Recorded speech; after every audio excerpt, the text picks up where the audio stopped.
দেখো সূর্য, একটু পরে সূর্য গ্রহণ লাগবে, সূর্যের গ্রহণ লাগবে একটু পরে।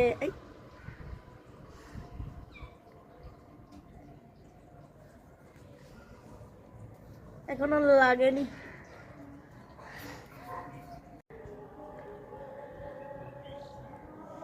এখনো গ্রহণের শ্বশুরের দেখা নাই।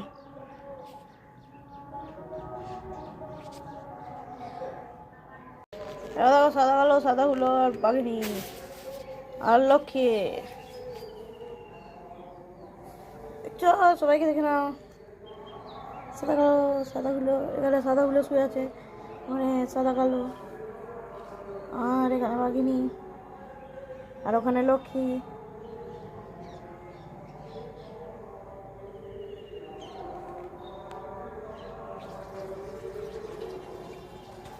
আর এখানে আমি সূর্যগ্রহণ দেখবো বলে বসছিলাম, বাট আজকে সূর্যগ্রহণই নয় নাকি। শ্বশুরের কপাল।